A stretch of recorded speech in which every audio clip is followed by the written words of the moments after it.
my business was worth 20 million. Indeed, somebody was offering to buy it, and we were in the negotiation when this earthquake happened. Okay. So from 20 million worth, suddenly I owed people 2 million. That's because of all the different mortgages and anything else I may have owed people all put together. And the thing is that I had zero source of income. So somebody came along and suggested, hey, I'm doing this coffee import export, and would you like to join me? I've been thinking about asking you. So my credit rating back then was very good. Okay, well, now it is good again, but for a while it was a lot of suffering. With the good credit rating, I was able to borrow another $90,000, money I couldn't afford to. And I invested it in this business and lost it all in 6 months. Good morning, everybody. We have Ramesan on our podcast. Ramesan, thank you for joining the podcast. And before we dive into ESF Global, I'd love to start with your personal journey. What originally pulled you into the world of leadership development and executive education? Well, firstly, Art, thank you so much for inviting me to be here. Much appreciated. Fine. How far do I go? I think I'll need to go back briefly to about 30 years ago. Don't worry, I'm not going to tell a movie story or something. 30 years ago, I'm a lawyer by training. About 30 years ago, I decided I'm going to sort of not practice as a lawyer as such and get into the corporate world. Business has always been the intention anyway, even when I was doing law degree.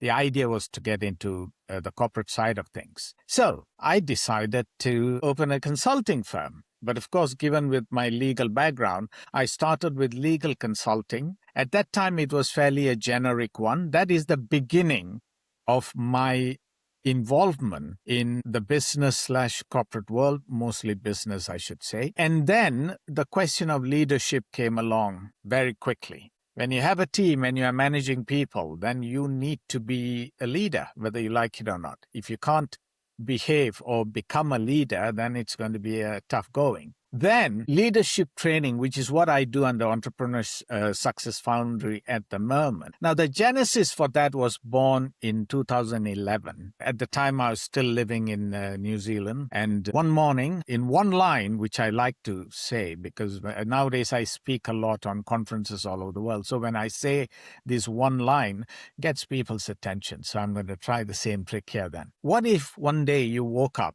owner of a multi-million-dollar consulting firm, and that's the case at 8 a.m. and by 1 p.m.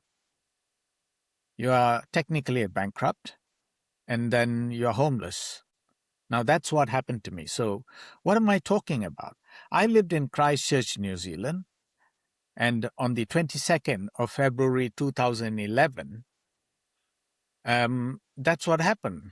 Well, what is it that happened? At about 12:51 p.m., a major historically unprecedented earthquake happened, and that destroyed everything. My consulting firm, which was worth many, many millions, suddenly was nothing and personally, as the owner of the firm, I've invested a lot of money. All that is suddenly gone. And then we have also raised funding to buy the office building where we were. So many things were happening around it. But the point is, everything was gone. So what do you do suddenly in a matter of 20 odd seconds? Your life turns 180 degrees.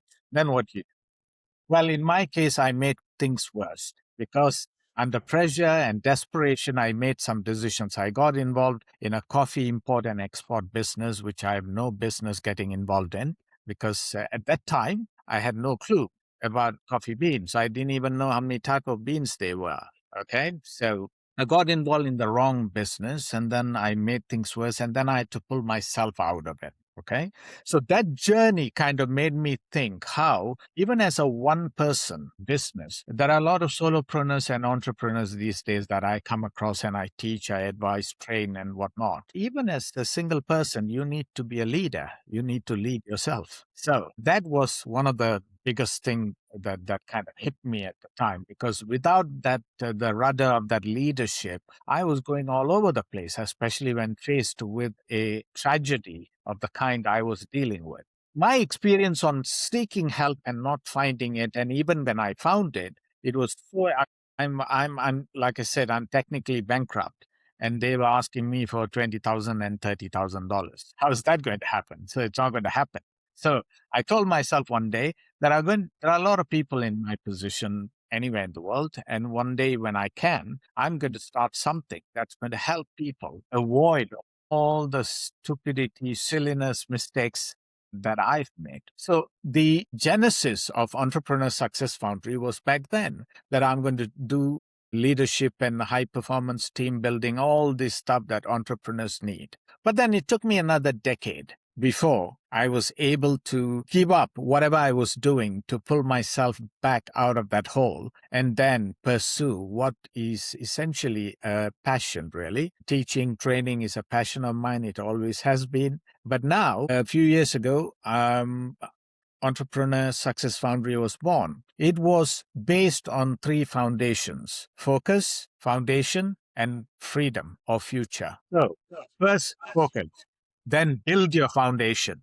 Then you will find the freedom and future that you dream about. So that's the basis on which I started developing all my training and teaching programs at the Entrepreneur Success Foundry. One of the key things we do now is experiential learning. So the experience I went through, I had to actually go through it in real life and then learn, which is very dearly and it's very risky. So we have teamed up with someone and created an experiential learning methodology whereby you play a game, a simulated environment in which you make all the decisions and see what happens.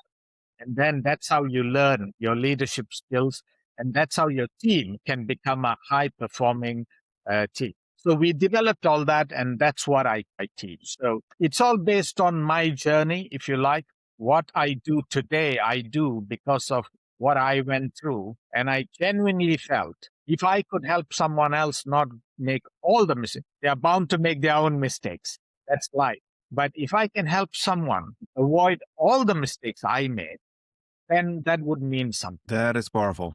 That's a lot. Thank you for sharing. Now it kind of makes sense why you lost everything overnight, basically, and became homeless. Well, literally 23 seconds, if I remember correctly. The earth shook at 12:51 p.m. that afternoon for about 23 seconds. And that's all it took to destroy what we built, okay, over nearly a decade. Was it at least insured? The building was... See, that's the thing. I got nothing out of that insurance. Yes, people ask me this question all the time. Yes, my office building was insured. I had investment properties which had mortgages, and they were all insured, of course. Okay. But what happened was I didn't get any money from the insurance. The reason being, 2 days after the earthquake, my insurance company, there's a lesson here as well. My insurance company announced that they had more than 60% exposure in the immediate region, and therefore they went bankrupt. So suddenly, I don't get anything. And then what happens, like in many parts of the world, and indeed New Zealand, the government stepped in and gave a token amount. But here's the thing. If the money they gave me for all the different properties I lost, if I put it together, it won't even pay off one mortgage. Wow. Because it's just a token money they give you, saying that, look, so sorry this has happened to you. What do you tell the banks which are asking for mortgage? Like, for example, you got a mortgage for, say, building Well, costs. I still had to pay. Mortgages, that's a debt. It has to be paid, which is why I was facing about close to 2 million New Zealand dollars debt. Like I said, it's from one extreme to the other. My business was worth 20 million. Indeed, somebody was offering to buy it, and we were in the negotiation when this earthquake happened. Okay. So from 20 million worth, suddenly I owed people 2 million. That's because of all the different mortgages and anything else I may have owed people all put together. And the thing is that I had zero source of income. So somebody came along and suggested, hey, I'm doing this coffee import export, and would you like to join me? I've been thinking about asking you. So my credit rating back then was very good. Okay, well, now it is good again, but for a while it was a lot of suffering. With the good credit rating, I was able to borrow another $90,000, money I couldn't afford to. And I invested it in this business and lost it all in 6 months. Did you have to do like a bankruptcy or a proposal? Well, I was seriously thinking about bankruptcy. And that's when someone I've known from my past, if I'm a little philosophical, the good deeds you do do come back at some point. Okay. I've always believed that, and these are classic demonstration of that. Someone I've helped when he was in business trouble a few years ago, and he couldn't pay me much. I just took whatever he was able to give and I let it go. I met this person on the bus and he immediately realized something was not right. This time around, I'm in trouble and he was doing well. So he said, look, don't go and declare yourself bankrupt. I was on the way to go and declare myself bankrupt. So he said, don't do that, Ramesan. Come, let's have a coffee. And then he sat down and he gave me some ideas, which if I was not under that tremendous pressure and desperate, I think I would have thought of myself, but I didn't. Because that's what happens when you're desperate and under tremendous pressure. He was being out, and this is the first time I really appreciated the power of a mentor or a business coach. He was standing outside looking inside into my problem, and he came up with some ideas. And I went to my bank, renegotiated on his advice, and then suddenly things started falling into place. I got the breathing space I needed. And in the next 1.5 years, I was able to start repaying some of those debts. And then I continued paying, but now it's many, many years ago. I've completely repaid everything. I don't owe anybody anything. So yes, I was at the verge of, I was going to declare voluntary bankruptcy because I think it's the same thing in UK and perhaps in Canada as well. In New Zealand, if they catch you, they come after you seriously. But if you put your hand up and say, sorry, things went bad, I think I'm a bankrupt, then they will check to confirm that, and then they are nice to you. They help you. In fact, I wrote all of this in a book. I don't know whether people can see it, maybe not. It's called Unshakable Rise. That is actually based on, it's about the birth of Entrepreneur Success Foundry, the lessons I learned from that entire earthquake episode. But even more so, it's what I did immediately after the earthquake, until I managed to find the way to pull myself out of the hole, so to speak. It's in detail about every mistake, everything I did. I'm openly putting it out there, and then at every juncture, I'm telling people when this happened, this is the lesson I learned. For example, the important lesson I learned is that no matter how attractive the deal is, never insure all your properties with the same insurance company. Something I never thought of until that moment, but then that was the lesson. What a story. What a story. What is one leadership lesson you learned the hard way that still influences how you teach today? See, leadership comes in many ways. One of the key things I learned is that self-leadership is the hardest form of leadership.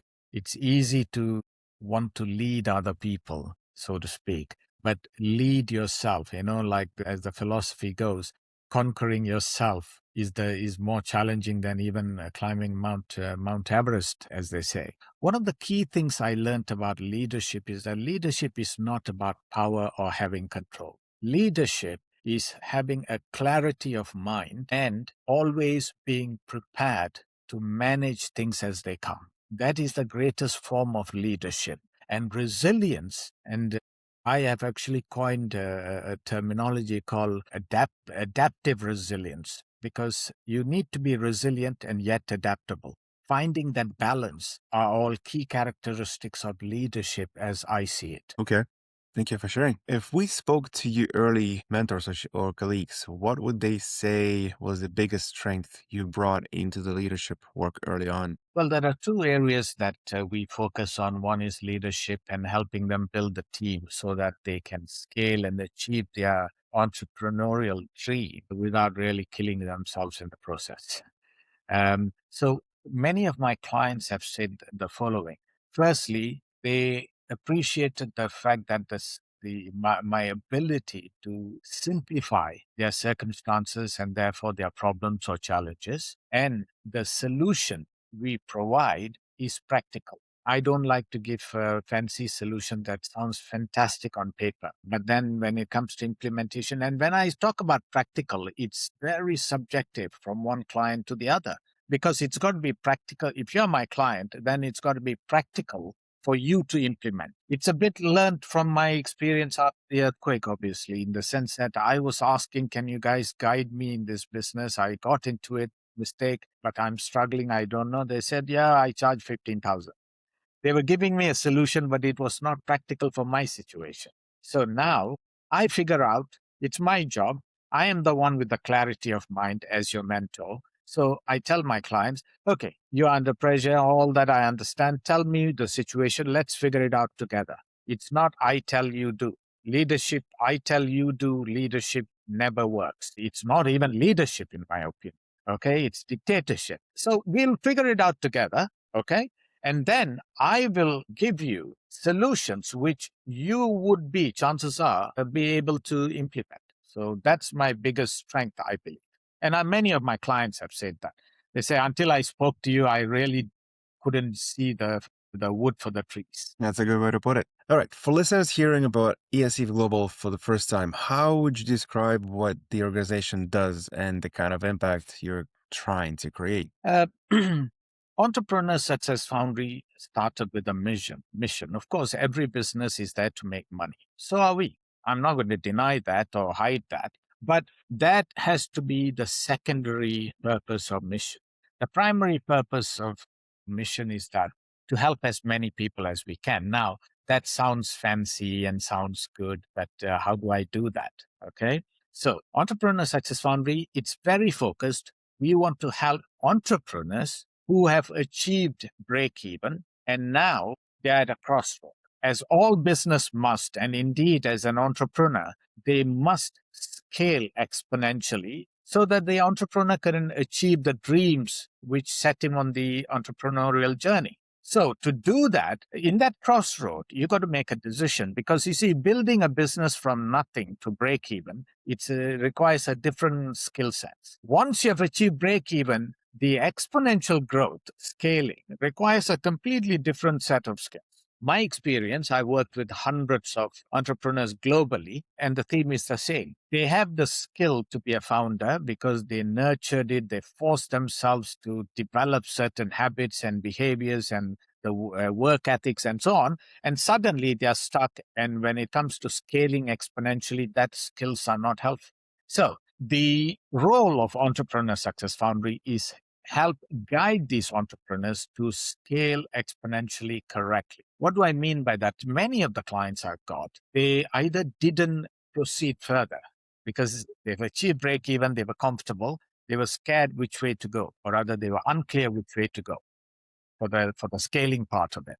But what's worse, many of them thought, oh, I know what I'm doing, so let me scale. So they took the same skill sets they had and tried to scale, okay, their business, and that blew up in a bad way. Some of them managed to increase the inflow of potential clients, but their service levels didn't move up in the same speed. So they got on these new clients who very quickly became disappointed with the service levels that they were receiving, and the entrepreneur ended up killing the very brand they worked so hard to build. So how do we do it? So these were leadership, because now you need a different kind of leadership because you might have a team. And indeed, you need a team in order to scale in a big way. And once you have a team, how do you make sure your team works in a cohesive manner that they are a very high performing team? So first, let's get our ducks in a row. So we teach them, guide them, and implement, or rather show them how to implement these, and indeed do some training around that as well, for them to effectively have the foundations built right. This is the second part. As I mentioned, you got the focus, you have brought your business to break-even point. Now let's build the foundations further. And then you will find the future you're looking for. So we do all our training are built around these concepts. So we show you how to achieve your dreams or objectives the right way. Now, I mentioned the main mission, if you like, of Entrepreneur Success Foundry is to help as many people as possible. So what I do personally is that there are many deserving entrepreneurs who remind me immediately or rather shortly after the earthquake. They're going to work hard, they have the right attitude, right everything, but money is something they don't have. So out of my pocket, I give them a scholarship.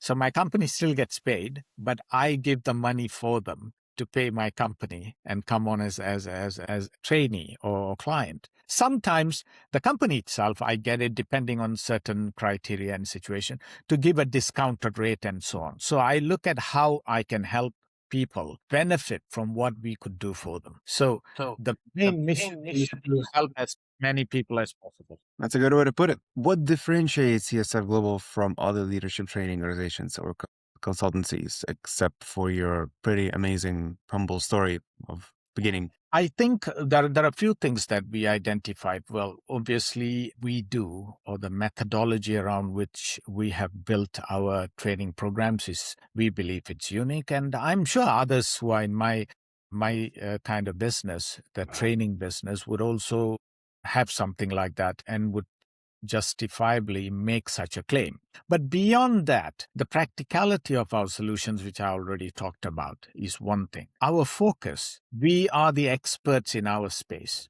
What do I mean by that? I work with not just entrepreneurs, I work with entrepreneurs who have achieved break even. And not only I work with only entrepreneurs who have achieved break even, I work with those who want to do the exponential scaling. Indeed, I've had many people who have come to me. They said, look, Ramesan, I've built break even. I happen to have somebody who's offering very good money for this business. I'd like to sell. So somebody like that, I might give a one-off advice on how to go about, okay, and selling their business. But they are not my Entrepreneur Success Foundry's client per se, because they don't want to scale any further. They just want to sell. So we are very focused, sort of laser focused on who our clientele are. What happened is that over the last few years, that has made us an expert in that niche space. So that is a big benefit. If you are in that situation, chances are we are going to be the best option for you to learn how to go about doing things. And the next thing I would like to point out is our methodology. I don't sit and go on and on and on for 90 minutes. I might do a webinar every now and then to tell people what we do and how we might be able to help them. Indeed, I'm doing in 3 weeks' time, there's a webinar on funding. You are risking your life becoming an entrepreneur to a large extent. You've taken a huge risk. Don't risk your personal money as well. Here are some clever ideas how you could fund it. Now, I'm going to be talking for 90 minutes on that topic. Okay, that's different. But when it comes to how we train you, again, keeping in line with our, or rather being aligned with our practical solution focus, I mentioned this earlier, you play a game which I will tweak to suit whether you are learning leadership or team building accordingly. And you would come and go through the simulated environment and you will make the decision. Some decisions will work out very well. Fantastic. Okay. But even if you got it right, then I show you, okay, how did you make the decision? We have a conversation about it. So you play this game. Yes, you make decisions and you see what happens out of it. At the end of it, during the briefing, we brief you where you learned what. Even when you get the answers right, my first question to my clients is, how did you get it right? Because if you simply, okay, made a decision and it turned out to be good, that's not something to be happy about. You might not be able to repeat it the next time. So it's about understanding the decision-making process you went through, okay, and how you led the rest of your team in order to be focused in the targets you need to achieve. So that kind of practicality comes in. And the other thing we do is that, okay, you played the simulated environment, you got in a very safe environment, you went through certain things and then you made decisions and then now you know what you have learned and where you need to focus on. We don't tell you go home and good luck. We then work with you and we develop an action plan for you. Whatever you learned or experienced in this methodology, you then go and you'll have an action plan. If you need to, say, develop a high-performing team, what's step one? Your team played the game with you, and then we have identified what's the strength, what are the weakness, opportunities, all that stuff. Now, here's an action plan. Go, month one, do this. Month two, do that. Or week one, do that. Week two, do this. So you actually go home, or rather my clients can go back to their business with an action plan. I don't, from what we have looked at, there are not many training firms that's going to do that. They'll teach you the skill sets, and then it's up to you to implement it. Here we go one step further and actually give you a document you just follow and implement. If you follow it, okay, at the end of it, you'll suddenly find everything is in place. Okay. From your perspective, what are the biggest leadership gaps organizations are facing today? Today, I mean, obviously, I'm speaking to in terms of entrepreneurs because that's the space in which I exist. The biggest leadership challenge is that the confusion between, or rather, the confusion as to why, as a leader, you have power in any organization. Why? Power is not for the sake of power itself. People need to appreciate it is responsibility. Now, also in this age of AI and so on.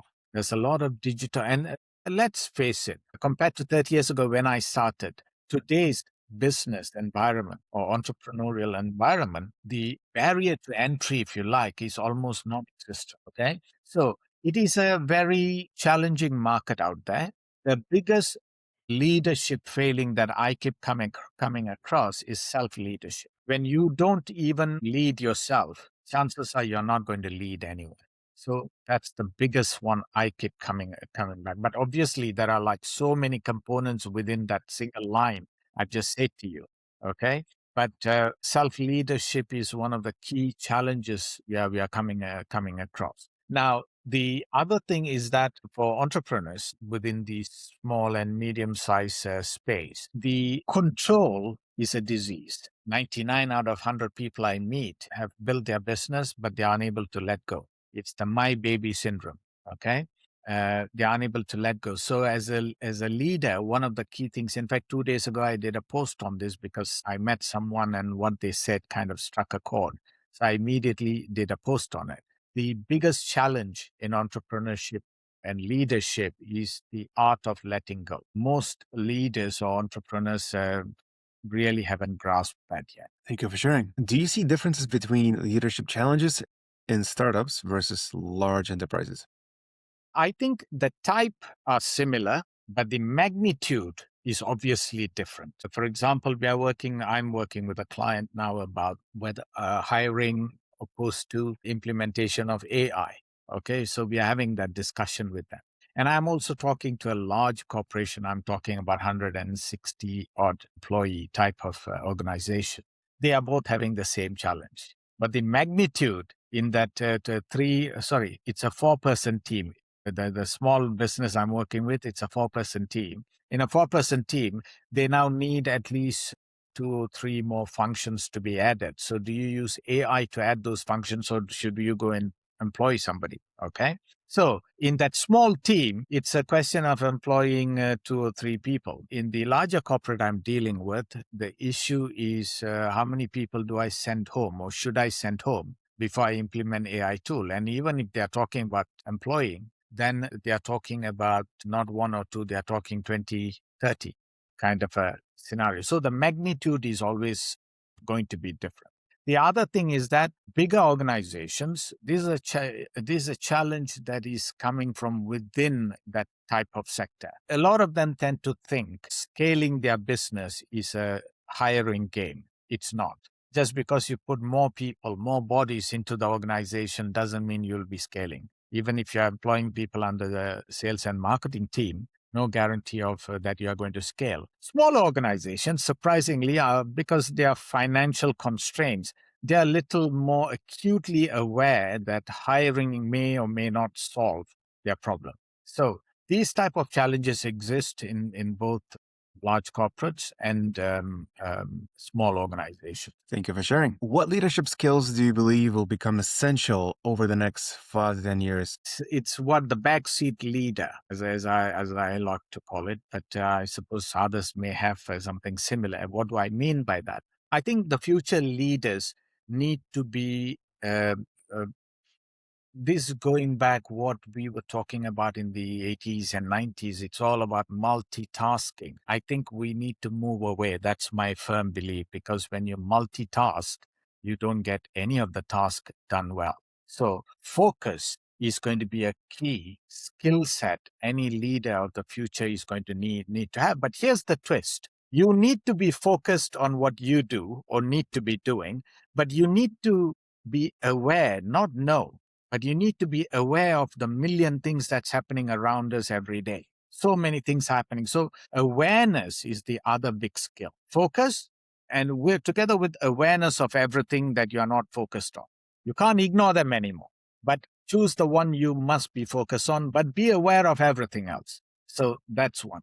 The backseat leadership I was talking about is that the ability to set the goals and the vision clearly and then act as a facilitator or a guide to your team, as opposed to a leader who's in front dragging the team along to go where he thinks they need to go. You set the goal and the vision so that when they take in those vision and goals as being part of their own, what they do will take you where you want to go.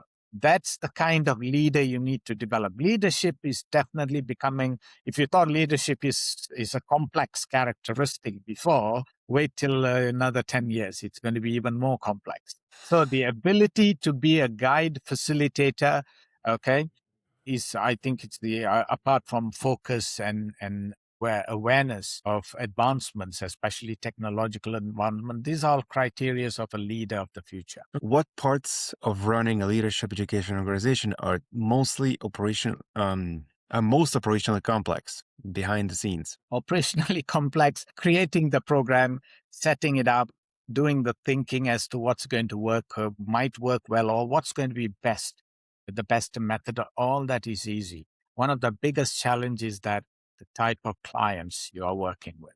That is challenging. And I would say this to any entrepreneur at any time. I have been in business for more than 30 years, but that doesn't mean I know everything. I need to have the humility and the willingness to sit down and learn from a 25-year-old person, which is why a few weeks ago I attended a training on AI implementation. The person who was teaching me is not even half my age. So as a leader, you want to be an effective leader, learn to be, or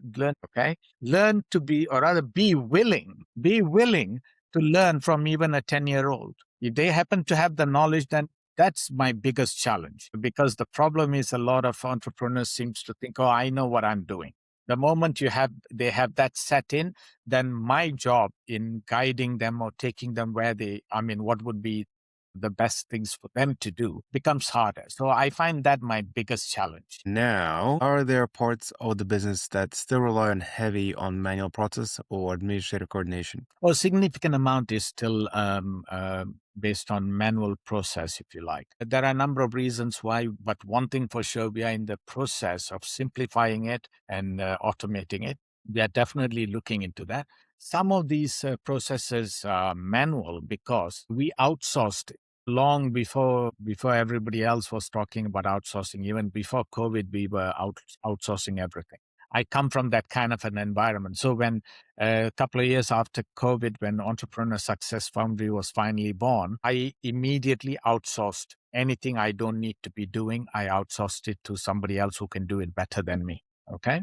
So we are under outsourced contracts with different parties. So they tend to do whatever they are doing for us using manual processes. But internally in Entrepreneur Success Foundry, um, in UK, we don't have a lot of manual process. We do have some, but that'll eventually go away. But there are what we outsource, those people we outsource to, we know that they are doing it manually. So we are trying to work with them in a way, adopting them as a discounted client, if you like, and then showing them why and how they should be automating what they are doing for us. If ESF Global suddenly had X number of clients tomorrow, what systems or infrastructure would need to evolve? Well, in terms of the training, I think one good thing about how these trainings can be done is with the help of technology, of course. For example, if it's something I teach,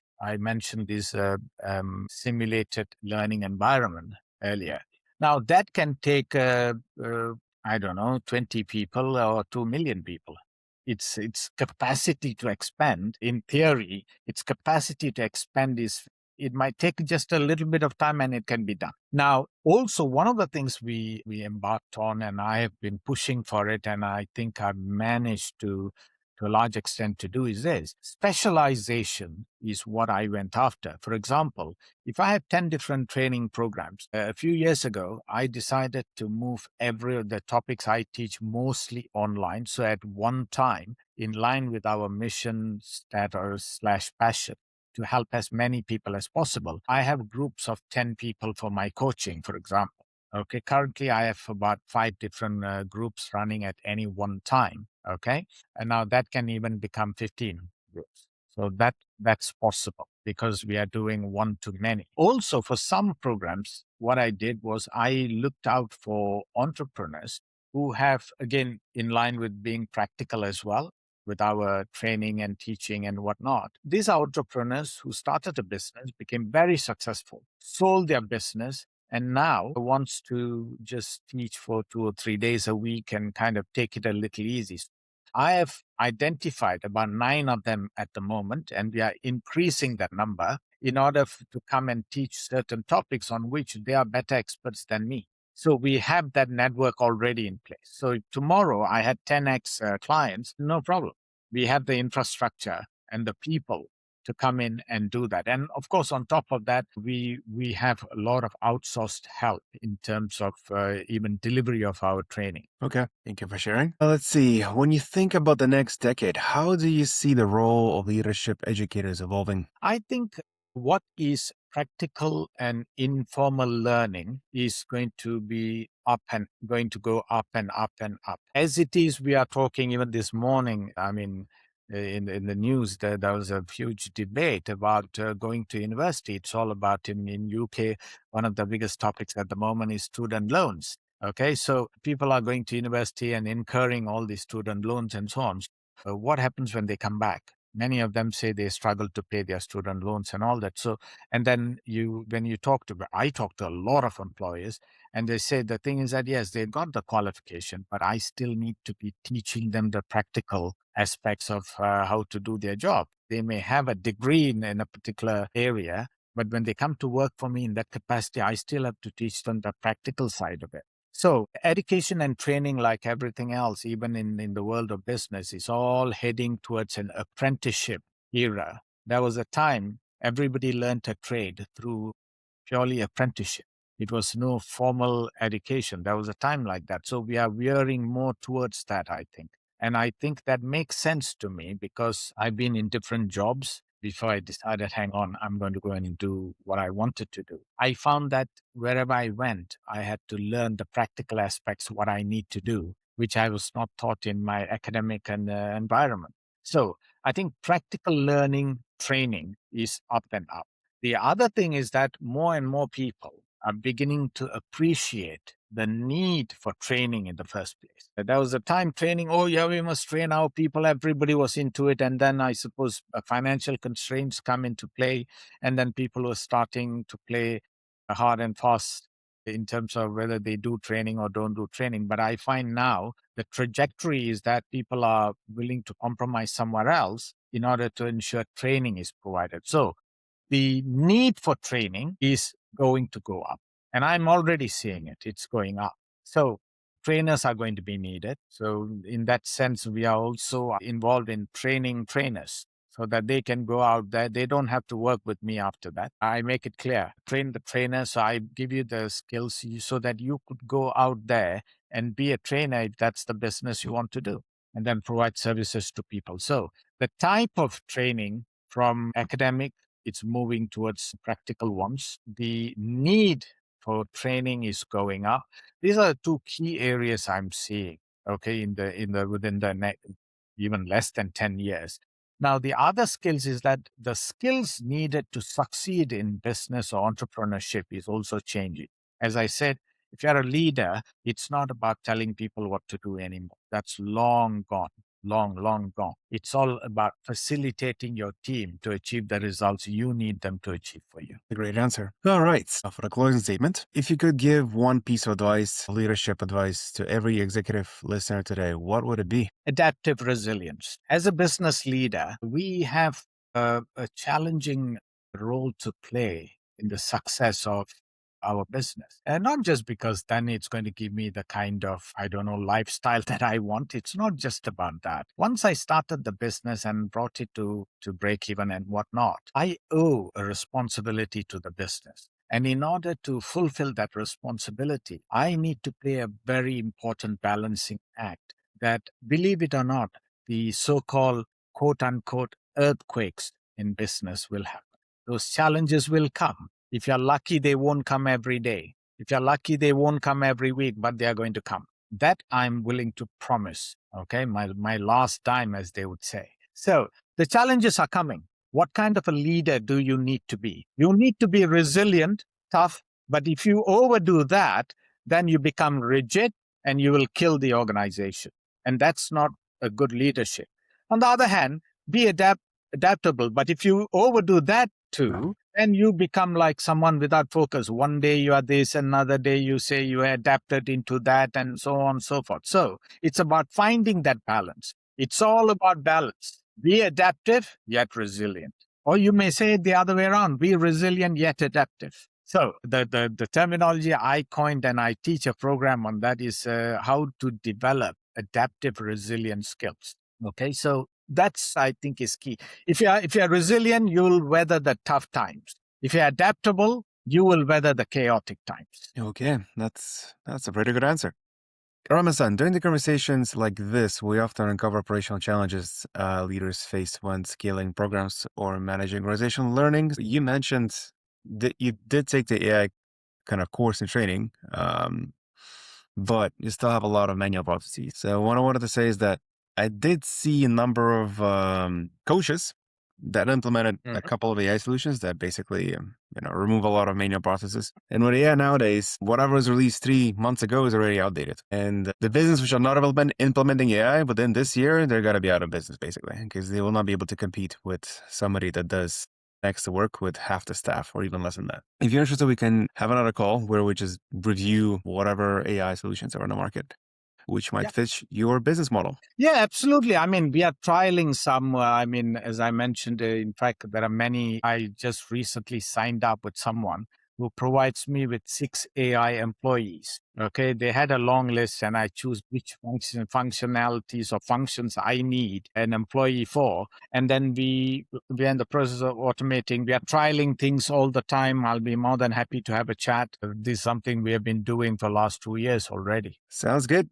Are you free? Which time zone are you in, by the way? UK.